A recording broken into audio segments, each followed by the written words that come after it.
sharing our Mustangs. So a question that I get asked a lot, oh, look at Draco, he's eating a flag, is how do you introduce your horse to something new? One thing that I really emphasize and encourage is let's try to introduce things in a way that's non-threatening.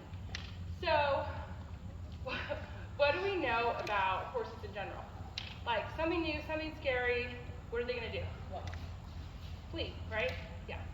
Okay, so now if I have something new and scary and I go towards them with it, what are they going to do? Flee, yeah. Okay, so people think of like there's things that are predictable about horses. There's fight, flight, freeze, but something that people often forget is they're also very curious. So what if we were to like really monopolize on that and try to use their curiosity to help teach them something new? So this is Draco. He's been here for about a year. So he's just about to be titled, which is exciting. Go Draco. Okay, so I'm gonna just get him out. He's a good one because he is gentle. Obviously, he's got a tail back and a halter and all the good stuff. He likes me. Huh? That's good news. Good boy. Good boy. Okay. And you notice I don't just walk right up to him like, here, let me snap you. Like I say hi. Like, let's be polite with our horses. You'll have a good reaction if you kind of start that way. But I'm gonna say he liked people, but he was not finished getting gentled until probably about a month ago, maybe 6 weeks ago. So I've done quite a bit of work with him on. He was kind of pushy. So when I first started with him, that's kind of what we started with. But he just kind of snapped into it really quick. And we got to where he could handle his feet, get his first trim, all the good stuff. But he has not ever experienced fly spray. So who here thinks that fly spray could be scary for a horse that's never seen it before? Right. And it's something we all need. Unless you want your horses like running around and very angry. Okay. Oh, there's definitely no water in it. Okay. So we're gonna do thank you, happy. Okay.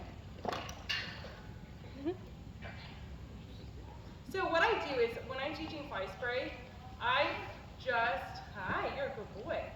He's kind of a goober. He's like a big chucklehead. He loves getting into everything, which, yeah, thank you so much. Okay, so yeah, I just take an empty spray bottle because fly spray is expensive. And when I'm teaching them, I don't really need fly spray, I just need a string. Okay, so, you've never seen a fly spray bottle before. And you have to remember, like, with these guys, the Mustangs, like, if something's new to them, it's truly new to them. It's not like he was born in a barn and he sees other horses getting sprayed, or, like, this is all new to him. It makes funny sounds, it does whatever. Okay, so, he doesn't seem good, so I'm gonna let him tell me how he feels and what he's ready for. So, he is actually a pretty quiet boy, so he might not care all that much. So we're just gonna show the bottle, what do you think of it? So boy, he's like, it might be cool, good. So what I'm gonna do now is I'm gonna walk away. Why? Release, reward. Yeah, exactly, yeah. So he doesn't look stressed out, but if I'm like, oh, you're curious about it, cool. Here, right? He's gonna be like, you know what, I was just kidding, I don't like it now. So we wanna be respectful of his effort that he's making. But boy, oh, you like that, okay, because he's curious about it. And then when I take him away, he's like, but wait, I wasn't done checking that out. Good boy. Thank you. What a good boy you are. And watch what he'll do. I'm just gonna kind of like casually like, hey, look what I got here. Nothing to see here. There you go. That should be pretty, yeah. He's like, wait a minute, but I like that, right? So I don't shove it down his throat. He's like, what is this thing you have? Okay, so that's a good start, isn't it? So we didn't start with the fly spray bottles being any. Okay, so now he is not, the spraying it is different, right? Because it like makes this mist and it makes like a weird hissing sound you probably haven't seen before. So here's what I'm gonna do. So I'm just gonna spray it everywhere and walk away from him. So you can see him kind of like, he's not worried, is he? I mean, he's a nice quiet boy, but what I'm doing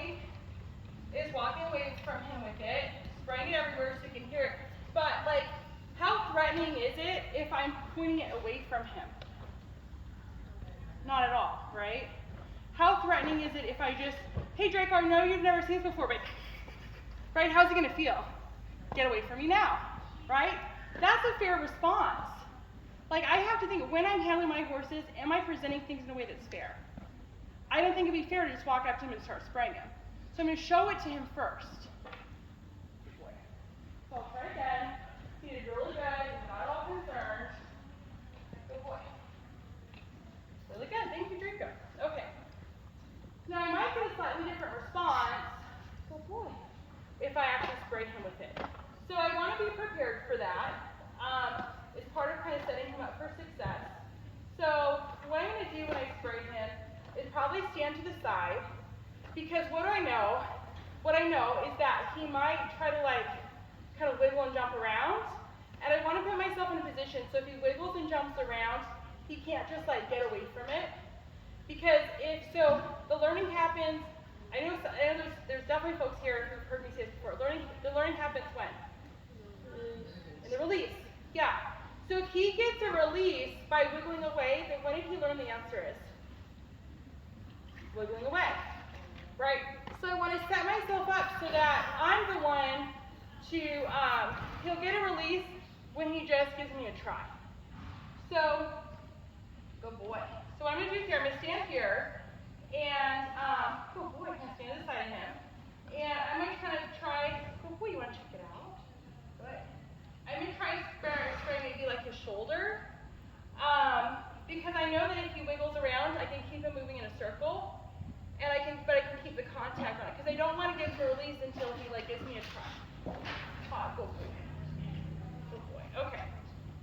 So, and I will say, I've got my rope halter, so that, it gives like really nice kind of pressure. And if he really tries to pull away from me, it gives me a little bit of leverage.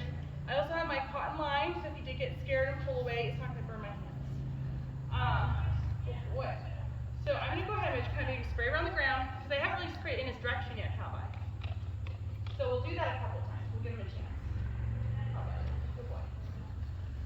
You would think that he's been fly sprayed before, wouldn't you?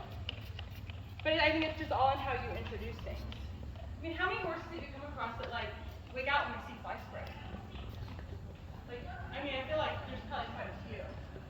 But this for me, this is how I introduce lots and lots of new things. But this is like a good example, I think. Okay, she's not real concerned. So, good boy. Okay, do you see his eye? What did his eye tell you? Yeah, so look at his expression. His eye got a little hard. You have to really, really watch for that. I'm going to do it again. So let me step him around. He'll relax. His eye was really soft when I started. But I think, so one thing that is different in Mustangs and domestic horses is a lot of times domestic horses will tell you when they're scared. The Mustang won't always. It's something we call internalizing. It's like the lights are on, but no one's home. So it's like, I'm fine, I'm fine, I'm fine. I'm so not fine, and then they just explode. You're like, oh, they just explode out of nowhere. It wasn't out of nowhere, you just didn't know what to look for. So that's something that we really teach is like, watch their eye, see what they're telling you. If they're internalizing, they haven't accepted it, and it's not time to like, to add more pressure. So when I spray it in front of him, so see his eyes like, kind of soft, he's relaxed, there's like a nice lick and chew. Good boy. Okay, doesn't really care about much. Watch when I start spraying it. What is he doing now? He's not blinking. Oh, that's a good boy. This is something that I do teach him is when you're scared, I want you to check it out. That is the answer. So he did actually want, that was the response I want, and this is something that I teach my horses, is if you're nervous, I want you to engage with me and ask questions. Oh boy, so he's like, that was kind of weird. Maybe I should check it out. Yes, good boy. Okay. Let's watch his eye. Hey, buddy. Good. You want to see? I haven't done it on the side. There. So I'm going to ask him to smell it to engage with me. As I don't want him to avoid it with anything. Good boy. If he's avoiding, good boy. There. Good. Thank you. I love it when they smell things because that means that they're engaged and they're actually checking it out. If like, their head's up and their eyes are big and they refuse to like look at me or look at you, that's the problem.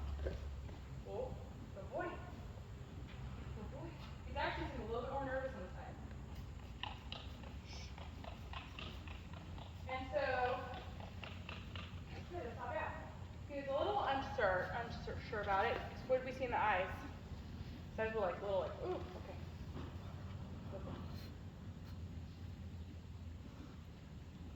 So, I'll go ahead and try this side because I know he's a little more confident on this side. Good. So see how he's checking it out? So now he's showing me he's engaged. Good boy. One thing that we talked about is like the zones. So you have comfort zone, what we call the stretch zone, and the panic zone. So the comfort zone is things that they don't mind doing. The stretch zone is things that they're like not sure of, they're not comfortable with, but they're not panicked yet. Panic zone is like, okay, this is too much for me and I've got to get out of here. So, for me, if he's like a little nervous, like little eyes big and he's not quite certain, that's like the stretch zone. That's where he's like, I'm not totally comfortable with this, but I'm giving you a try. I'm not gonna stay there. I'm gonna reward the effort. Like, thank you for tolerating my monkey business. Okay. So I usually try not to move to the next step until I see them like we're pretty engaged. And he's giving me lots of green lights, which I like, especially on this right side. We'll do both sides equally. Cool boy, thank you, Draco. Good. And then I'll walk him around. I'll just step him. And it's very intentional because for some reason, moving their feet helps with processing. So they'll process things quicker if they move their feet. And it can be just literally as simple as that little circle. Oh, it's pretty wild, huh? There's a nice engagement. Good boy, thank you. So I'm going to try spraying him again. Good boy. Did you see how he tried to engage with me? Good boy, Draco. Good. How many problems have I had with his first fly spray experience? None, right? And look, there's a lick and chill. So what does that tell me? I liked it. Oh, I get it. That's not so bad, right? But if I just relentlessly, I'm like, here's the fly spray. You're gonna wear it, and I just spray you till your eyeballs like roll out of your head. Like he's gonna not really want to play anymore. But see how he's just like happy and content. He's licking and chewing, and we haven't like extinguished that curiosity. He's like, this fly spray stuff is kind of wild. It's like refreshing. Good boy. By the end of the session, he'll probably fly spray better than like a lot of our horses that have, of course he didn't fly spray great, but he'll probably do it like he's always done it like his whole life. Good boy. Good. Let's try that again. That was really nice. One thing you'll hear me say is that repeated exposure is always more effective than prolonged exposure. So if I can have lots of exposures that are positive, it'll help build their confidence faster than if I just like spray them for an hour. Because every interaction is like, okay, I did that once and it was fine. I did that twice and it was fine. I did it 3 times, it was fine. Instead of like, oh, I survived that long, scary thing. Good boy. Which some of them do fine with that, but I find that this works well, good boy, with a lot of different horses. Good boy. Thank you. So do you see what happened? His eyes went up, his head went up, his eyes got big. He's like, this is kind of scary. Like, I know, just give me a try. And then I pulled off, and then what did he do? He engaged with me. He was like, yeah, that wasn't so bad.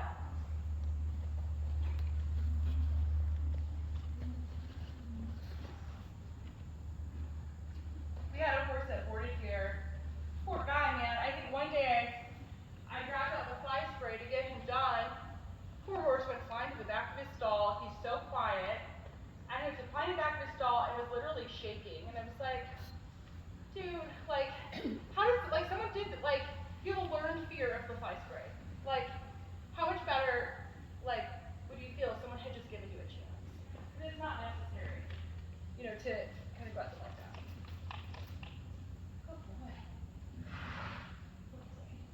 Can I smell it? Good boy. Ooh, I know. Isn't that awesome how he automatically goes to engagement? Because you teach them that. You teach them the answers like engage with me. So that's why he'll like constantly like check it out. Good boy.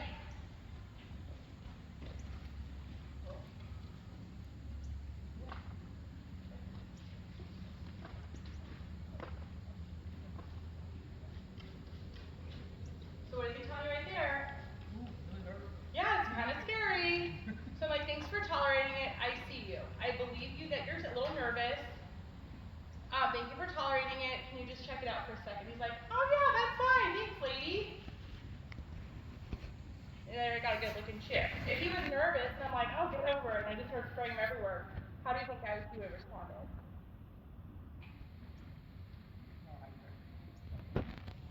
You're a good boy, Hungry. Good boy. Good.